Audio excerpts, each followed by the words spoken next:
दिल्ली में मुगल साम्राज्य की स्थापना के पश्चात जिस तरह बाबर मात्र 4 वर्ष ही शासन कर पाया और तत्पश्चात उसके ज्येष्ठ पुत्र हुमायूं ने दिल्ली में मुगल बादशाह के रूप में सिंहासन ग्रहण किया,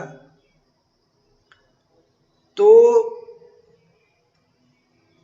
प्रारंभ से ही हुमायूं को अनेक कठिनाइयों का सामना करना पड़ा।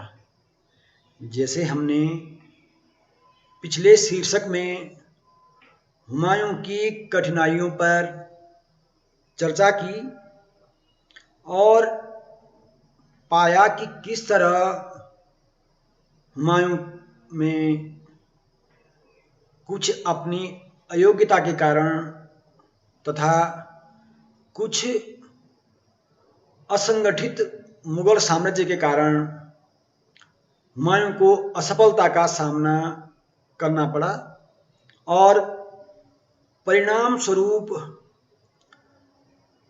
शेर शाह दिल्ली का बादशाह बन गया और शेर शाह ने सूर साम्राज्य की स्थापना की। क्योंकि शेर शाह का वंश मूलतः अफगान था, इसलिए शेर शाह द्वारा स्थापित साम्राज्य को द्वितीय अफगान साम्राज्य भी कहा जाता है। शेर शाह को हम शासन और प्रशासन की दृष्टि से अकबर का पूर्ववर्ती तो शेर शाह था ही, परंतु हमें यह भी ज्ञात होना चाहिए कि अकबर ने जिस शासन व्यवस्था की स्थापना की, या हम ये कह सकते हैं कि जिस शासन व्यवस्था को अकबर ने लागू किया, वास्तव में उस शासन व्यवस्था की नींव शेर शाह ने ही डाली थी। अब चाहे वो प्रशासनिक सुधार हो या भू राजस्व व्यवस्था हो, ये तमाम व्यवस्थाएं शेर शाह ने ही प्रारंभ की थी, जो जिन्हें कि अकबर ने स्थायित्व प्रदान किया और उनमें कुछ सुधार करके अपने साम्राज्य में लागू किया। इस तरह अकबर की जो प्रशासनिक व्यवस्था थी, एक तरह से उसका संस्थापक, उसका आरंभकर्ता शेर शाह ही था। शेर शाह को हम उसकी विजयों के अतिरिक्त उसके प्रशासनिक सुधार, उसकी प्रशासनिक व्यवस्था, उसकी भू राजस्व व्यवस्था और शासन की उसकी एक सुदृढ़ व्यवस्था के रूप में के लिए भी जानते हैं, जिसके आधार पर अकबर ने उन्हें अपनाकर अकबर आगे बढ़ा था। हम जानना चाहेंगे कि किस तरह शेर शाह का प्रारंभिक जीवन बीता और किस तरह वो एक साधारण जागीरदार के पुत्र से दिल्ली का बादशाह बन गया और भारत का एक प्रशासनिक व्यवस्था, कुशल प्रशासनिक व्यवस्था वाला सम्राट सिद्ध हुआ। शेर शाह का जन्म कियार कानूनगो के अनुसार 1486 ईस्वी, परंतु परमात्मा शरण मानते हैं कि 1472 ईस्वी में शेर शाह का जन्म हुआ था। शेर शाह के बचपन का नाम फरीद था। शेर शाह के पिता का नाम हसन खां था और हसन खां के 8 पुत्रों में से शेर खां सबसे योग्य और काबिल साबित हुआ। फरीद को बचपन से ही अनेक कठिनाइयों का सामना करना पड़ा। उसकी विमाता, उसकी सौतेली माता नहीं चाहती थी कि फरीद को उसका पिता महत्व प्रदान करे परंतु अपनी योग्यता के कारण फरीद अपने पिता की जागीर, जो उसे शाहबाद की जो जागीर उसके पिता हसन खां की थी, उसका प्रबंध शेर खां ने कुशलता से किया। यद्यपि मैं ये कहना चाहूँगा कि फरीद को शेर खां की उपाधि बाद में प्राप्त हुई थी और प्रारंभ में फरीद के नाम से ही वह जाना जाता था और उसने बिहार में अपने पिता की जागीर को कुशलतापूर्वक संभाला, उसकी प्रशासनिक देखभाल की और लगभग 21 वर्षों तक उसने अपने पिता की जागीर का कुशल प्रशासन संभाला। इससे फरीद को न केवल प्रशासनिक अनुभव प्राप्त हुआ, बल्कि उसे जागीर की जो भू राजस्व व्यवस्था थी उसमें भी सुधार करने का पर्याप्त मौका मिला। बाद में जब उसकी विमाता के आग्रह पर तथा तत्कालीन बिहार के सूबेदार के कहने पर उसे अपनी जागीर का बंटवारा अपने सौतेले भाइयों में करना पड़ा, तो वह कुछ समय के लिए जागीर से बाहर भी हो गया और कुछ समय के लिए उसने बिहार के तत्कालीन सुल्तान मोहम्मद नुहानी, जिसे कई इतिहासकारों ने लोहानी भी कहा है, मोहम्मद लोहानी, या कुछ इतिहासकार इसको मोहम्मद नुहानी कहते हैं, तो वह मोहम्मद नुहानी की सेवा में आ गया।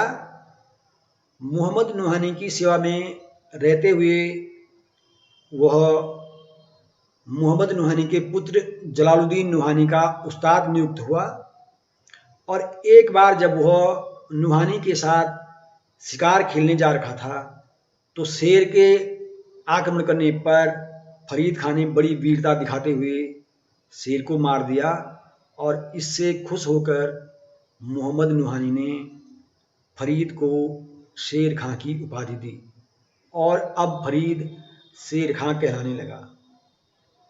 जब वह बिहार के षड्यंत्रों के कारण अपनी पिता की जागीर से बाहर हो गया तो कुछ समय शेर खां दिल्ली में मुगलों की सेवा में आ गया। वह बाबर की सेवा में रहा,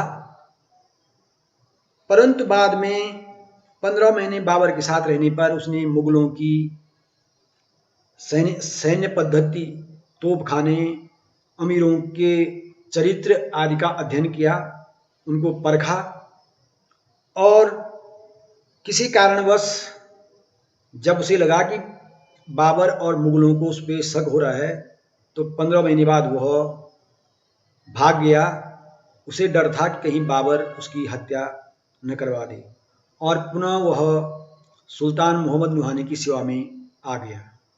बाद में मोहम्मद नुहानी की मृत्यु के पश्चात उसने बिहार पर स्वयं अधिकार कर लिया और बिहार का एक प्रकार से स्वतंत्र शासक बन गया। इस बीच बाबर की मृत्यु हो गई और हुमायूं आगरा में बादशाह बना। हुमायूं के समक्ष अनेक कठिनाइयां थी कि हुमायूं को यह ज्ञात हुआ कि शेर खान निरंतर अपनी शक्ति में वृद्धि कर रहा है और कालांतर में यह मुगलों के लिए खतरा पैदा कर सकता है। इसलिए हुमायूं शेर खां का दमन करना चाहता था और इस कारण हुमायूं ने शेर खां का जो आपके पास जो प्रसिद्ध किला था, चुनार का किला, उस किले का घेरा डाल दिया, उस किले पर आक्रमण कर दिया। दरअसल चुनार के किले का महत्व यह था कि चुनार के किले में जो लोदी वंश का अंतिम सुल्तान था इब्राहिम लोदी, उसका खजाना उस किले में सुरक्षित था तथा इब्राहिम लोदी का जो खजाना था उसकी सुरक्षा एक प्रकार से उस किले का किलेदार ताज खान सारंग खानी के नेतृत्व में किले में रखा गया था। ताज खान बाद में इब्राहिम लोदी की मृत्यु के बाद बाबर के पक्ष में हो गया था, इसलिए बाबर ने ताज खान से चुनार का किला वापस नहीं लिया।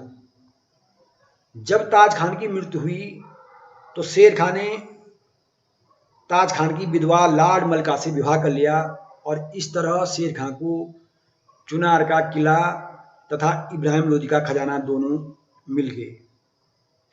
अब जब हुमायूं ने चुनार के किले पर आक्रमण किया तो शेर खान ने यह कहकर कि वो तो मुगलों का वफादार सेवक है और उसे चुनार का किला न लिया जाए, हुमायूं से प्रार्थना की। परंतु हिंदू बेग नहीं चाहता था कि चुनार का किला शेर खां के पास रहे, इसलिए हिंदू बेग चाहता था कि शेर खां चुनार के किले को हुमायूं को सौंप दे। परंतु संयोग से इसी बीच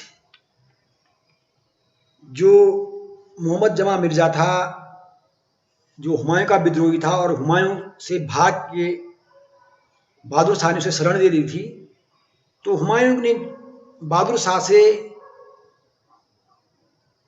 शाह को दंड देने के लिए अपना ध्यान शेर खां के बजाय बहादुर शाह पर लगा दिया और इस कारण हुमायूं ने शेर खां की बात मान ली कि शेर खां ने मुगलों की अधीनता स्वीकार कर ली और हुमायूं ने चुनार का घेरा उठा लिया। इस तरह अपनी सूझबूझ से शेर खां ने चुनार को हुमायूं के आक्रमण से बचा लिया। इधर हुमायूं बहादुर शाह के विरुद्ध सेना लेकर चला गया, सैनिक अभियान पे निकल गया और इस बीच शेर खां को अपना साम्राज्य सुदृढ़ करने का मौका मिल गया। शेर खां ने अपने प्रशासनिक तंत्र को सुदृढ़ किया तथा हुमायूं से युद्ध की तैयारी भी करने लगा, क्योंकि शेर खां जानता था कि उसे अफगान साम्राज्य को पुनः स्थापित करने के लिए निश्चित ही हुमायूं से युद्ध करना पड़ेगा। इस बीच जब हुमायूं ने देखा कि शेर खान निरंतर अपनी शक्ति का विस्तार कर रहा है और बंगाल पर भी शेर खान ने अपना प्रभाव स्थापित करने का प्रयास कर लिया था, तो शेर खान की बढ़ती हुई शक्ति को देखते हुए हुमायूं ने उसका दमन करने का निश्चय किया। हुमायूं ने, जैसे हमने पिछले शीर्षक में अध्ययन किया था कि बहादुर शाह को पराजित करने के पश्चात हुमायूं निश्चित होकर भोग विलास में लिप्त हो गया था और इस बीच शेर खान ने निरंतर अपनी शक्ति में वृद्धि की, अपना साम्राज्य विस्तार किया। तो जब शेर खान की ओर हुमायूं का पुनः ध्यान गया तो हुमायूं ने चुनार का घेरा डाल दिया। इस बीच शेर खान ने बड़ी कुशलता से हुमायूं को चुनार में ही उलझाए रखा और धीरे धीरे चुनार से अपना कोस रोहतास के दुर्ग में पहुंचा दिया और इस तरह अपना कोस सुरक्षित करने में शेर खां सफल रहा। अब शेर खान ने बंगाल का जो शासक था नुसरत शाह, उसकी मृत्यु हो गई थी और उसकी मृत्यु के पश्चात बंगाल में अराजकता फैल गई थी। बंगाल के अमीरों में फूट पड़ने का फायदा उठाया शेर खान ने और शेर खान ने बंगाल पर आक्रमण करके उसमें अपना अधिकार कर लिया। इससे चिंतित होकर हुमायूं ने बंगाल पर आक्रमण किया। जब हुमायूं बंगाल के आक्रमण से वापस लौटा था तो शेर खान ने हुमायूं के विरुद्ध अपनी सैनिक तैयारियां पूरी कर ली थी, क्योंकि इस बीच शेर खां अफगानों को मुगलों के विरुद्ध संगठित कर रहा था, निरंतर अफगानों में एकता स्थापित करने का प्रयास कर रहा था। इसीलिए एक बार अफगानों को संगठित करते हुए शेर खान ने कहा था, अगर भाग्य ने मेरी सहायता की और सौभाग्य मेरा मित्र रहा तो मैं मुगलों को सरलता से हिंदुस्तान से बाहर कर दूंगा। और वास्तव में अपने इस प्रयास में शेर खां सफल रहा। जब हुमायूं की सेना बंगाल से वापस लौट रही थी तो लौटते समय चौसा नामक स्थान पर शेर खां की सेना ने अचानक हुमायूं की सेना पर आक्रमण कर दिया और इस अचानक हुए आक्रमण से हुमायूं की सेना में भगदड़ मच गई। हुमायूं के कई घोड़े कर्मनाशा नदी में डूब गए, उसके सैनिक घायल हुए, मारे गए और भाग गए। यहाँ तक कि स्वयं हुमायूं को एक बिश्ती की सहायता से अपनी जान बचानी पड़ी। और इस तरह 1539 ईस्वी में शेर खां ने हुमायूं को पराजित कर दिया और स्वयं शेरशाह नाम से अपने को बादशाह घोषित कर दिया। इस तरह चौसा के युद्ध में हुमायूं की करारी हार हुई।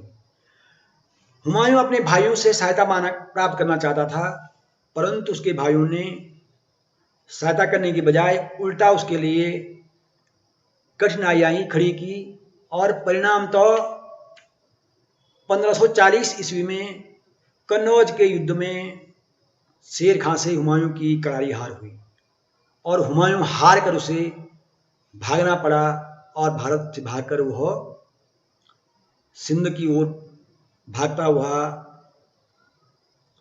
ईरान के शहर तहमास के पास जा पहुंचा।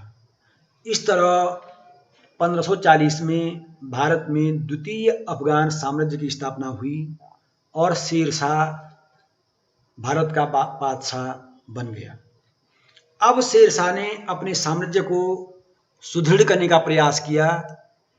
उसने अन्य महत्वाकांक्षी शासकों को पराजित कर उनका साम्राज्य अपने साम्राज्य में मिलाया। इस कड़ी में उसने मालवा पर विजय प्राप्त की। 1542 ईस्वी में उसने मालवा के शासक कादिर शाह पर आक्रमण किया और कादिर शाह स्वयं शेरशाह की सेवा में उपस्थित हुआ। इस तरह मालवा पर शेरशाह का अधिकार हो गया। मालवा से लौटते हुए उसने रणथंभौर रायसेन पर अधिकार किया। रायसेन पर उसने पूर्णमल राजपूत शासक के साथ बड़ा छल किया, जबकि पूर्णमल ने अपना दुर्ग शेरशाह को सौंपना स्वीकार कर लिया था, परंतु शेरशाह ने पूर्णमल पर छल से आक्रमण किया और इसका परिणाम यह हुआ कि बड़ी संख्या में राजपूत महिलाओं को जौहर करना पड़ा। इस तरह शेरशाह ने रायसेन पर अधिकार कर दिया। अब शेरशाह का उद्देश्य राजपूतों पर विजय प्राप्त करने का था ही, तो उसने मारवाड़ के शासक मालदेव पर आक्रमण किया। मालदेव एक बड़ा योग्य शासक था। जब मालदेव के विरुद्ध शेरशाह ने सैन्य अभियान किया तो मालदेव की सेना ने कुशलता से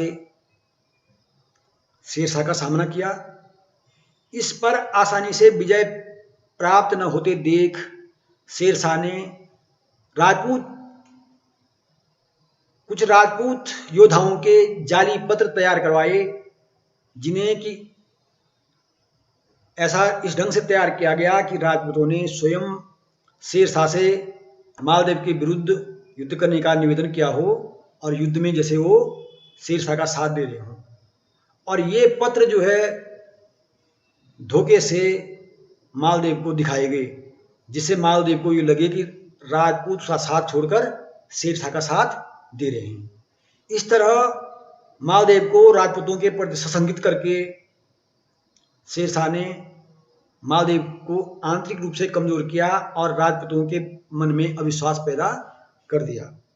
इस कारण मालदेव अपनी विशाल सेना के बजाय 12,000 की कुछ निश्चित सेना के साथ जब आगे बढ़ा तो शेरशाह ने आसानी से उसे पराजित कर दिया। इस तरह छल से शेरशाह ने मालदेव को पराजित किया। शेरशाह का अंतिम जो सैनिक अभियान था वो था कालिंजर का अभियान। कालिंजर का दुर्ग उस समय राजपूत शासक कीर्ति सिंह के अधिकार में था।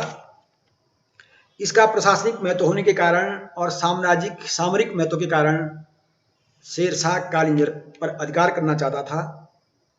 इस दुर्ग पर अधिकार करने के लिए शेरशाह को भयंकर भारी गोलाबारी करनी पड़ी और इस गोलाबारी में शेरशाह घायल हो गया और इसी कारण 1545 ईस्वी को 22 मई 1545 को शेरशाह की मृत्यु हो गई। इस तरह शेरशाह ने अपना साम्राज्य संगठित किया, परंतु वह 5 वर्ष ही बादशाह के रूप में शासन कर पाया। तत्पश्चात उसके उत्तराधिकारियों के रूप में जलाल खान इस्लाम शाह के नाम से 1545 में गद्दी पर बैठा, जिसे कि बाद में इस्लाम शाह ने सूर साम्राज्य को काफी संगठित करने का प्रयास किया और इस्लाम शाह की मृत्यु के पश्चात उसका साला मुबारिज खान आदिल शाह के नाम से बादशाह बना। बाद में इब्राहिम सूर तथा सूर वंश का अंतिम शासक सिकंदर सूर हुआ, जिसे हुमायूं ने पराजित कर पुनः भारत पर मुगल साम्राज्य की स्थापना की। इस तरह शेरशाह अपनी विजयों के द्वारा पुनः अफगान साम्राज्य को स्थापित करने में सफल रहा।